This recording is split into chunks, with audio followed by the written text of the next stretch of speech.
Halo teman-teman dimanapun kalian berada. Pada video kali ini, kita akan membahas salah satu dari 7 sakramen yang terdapat di dalam Gereja Katolik, yaitu Sakramen Baptis. Dalam kitab hukum kanonik, Sakramen Baptis adalah sakramen inisiasi pertama yang diterima oleh setiap orang dalam Gereja Katolik. Sebagai salah satu dari sakramen inisiasi, maka Sakramen Baptis hanya bisa diterimakan satu kali, dan menjadi pintu utama untuk menerima sakramen-sakramen lainnya. Kata baptis dalam sakramen baptis berasal dari bahasa Yunani, yaitu baptizein, yang memiliki arti mencelupkan, menenggelamkan atau mencuci. Berdasarkan pengertian tersebut, pembaptisan dapat dilakukan dengan cara mencelupkan, menenggelamkan atau mencuci calon baptis baru ke dalam air.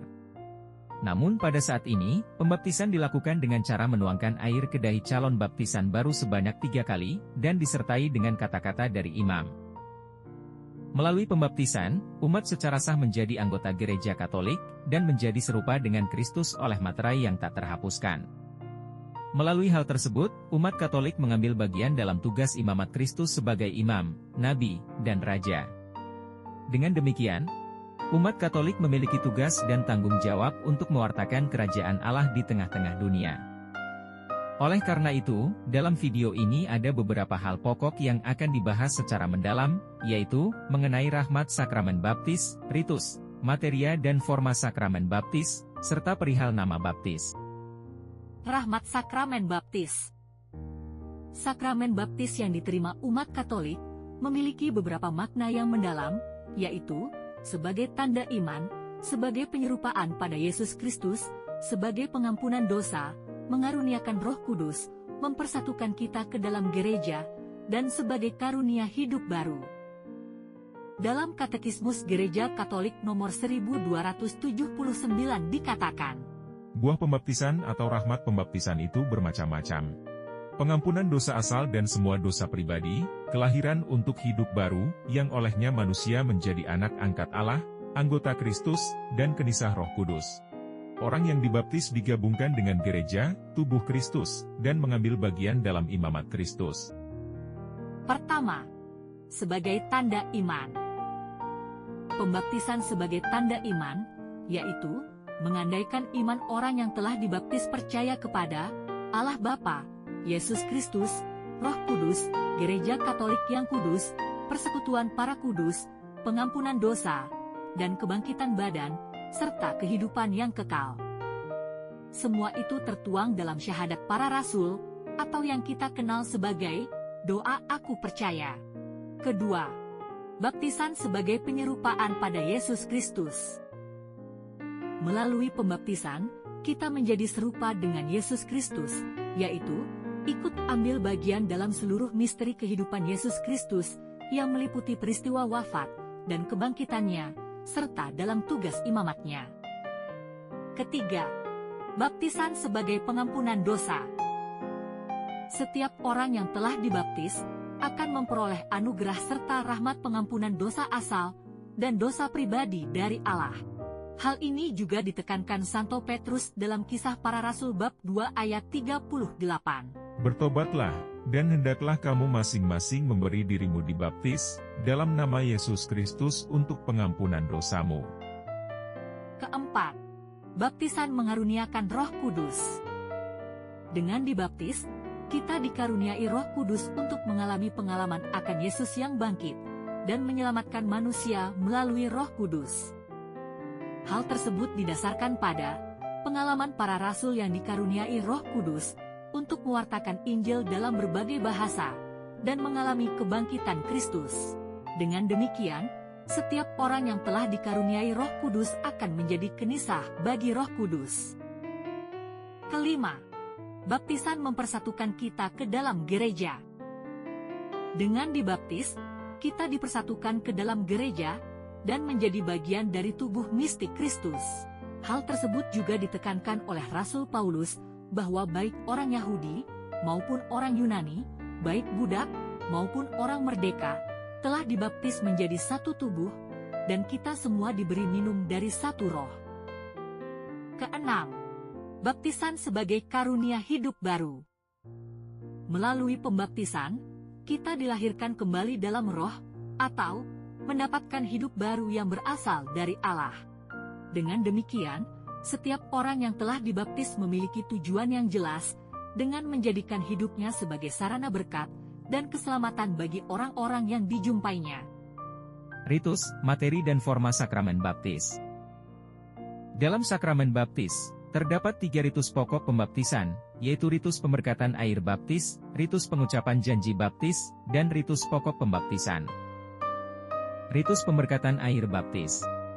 Ritus ini berkaitan dengan tindakan imam, yang memberkati air baptis dengan perantaraan doa-doa, dan akan digunakan untuk membaptis calon baptisan baru. Ritus pengucapan janji baptis. Ritus ini berisi perihal pengungkapan janji yang dilakukan calon baptisan baru untuk menentang kejahatan, menolak godaan setan, melawan tindakan yang tidak adil dan yang melanggar hak-hak asasi manusia. Kemudian, calon baptisan baru akan menyatakan kepercayaannya terhadap iman Katolik yang termuat dalam syahadat para rasul. Ritus pokok pembaptisan. Ritus ini berkaitan dengan tindakan imam yang mencurahkan atau menuangkan air pada dahi calon baptisan baru sebanyak 3 kali, dan disertai dengan kata-kata, "Aku membaptis engkau, dalam nama Bapa, dan Putra, dan Roh Kudus." Setelah itu, imam akan mengurapi calon baptis dengan minyak katekumen. Lalu, imam akan mengenakan kain putih, dan menyerahkan lilin bernyala kepada calon baptisan baru. Melalui ritus sakramen baptis, terutama pada ritus pokok pembaptisan, kita telah menemukan perihal materia sakramenti, dan forma sakramenti dalam sakramen baptis. Materia sakramenti, yaitu unsur materia yang berasal dari alam, dan tindakan simbolis yang dilakukan imam terhadap penerima sakramen baptis. Dalam sakramen baptis, unsur materia sakramenti adalah air, dan tindakan imam yang mencurahkan air pada dahi calon baptisan baru.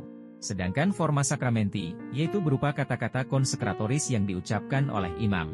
"Aku membaptis engkau dalam nama Bapa, dan Putra, dan Roh Kudus." Melalui ritus pokok pembaptisan, kita juga menemukan 4 simbol, atau lambang yang digunakan oleh Gereja Katolik dalam sakramen baptis, yaitu air, minyak katekumen, kain putih, dan lilin bernyala. Air. Air menjadi simbol bahwa kita dibersihkan dan disucikan dari dosa, serta memperoleh kelahiran kembali dalam roh. Minyak katekumen. Minyak katekumen menjadi simbol bahwa kita diurapi oleh Roh Kudus dan ikut ambil bagian dalam tugas Kristus sebagai imam, nabi, dan raja. Lilin bernyala. Lilin bernyala menjadi simbol bahwa hidup kita diterangi oleh Kristus, dan kita berusaha untuk hidup dalam terangnya.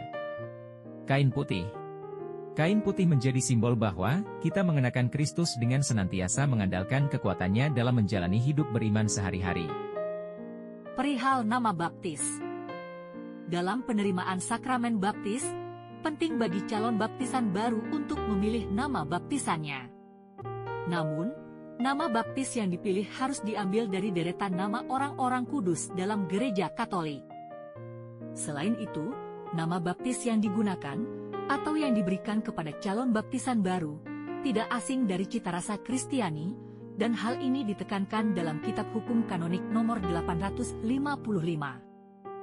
Hal itu perlu dilakukan karena nama baptis memiliki makna yang mendalam bagi setiap calon baptisan baru yang akan menerima sakramen baptis. Berikut makna dari menggunakan nama baptis. Makna yang pertama, calon baptisan baru dapat memancarkan keutamaan, kesucian, dan keteladanan hidup dari nama baptis yang dipilihnya. Makna yang kedua, nama orang-orang kudus yang telah dipilih dapat membantu calon baptis untuk hidup pantas di hadapan Allah, yaitu melalui doa dan relasinya dengan Allah.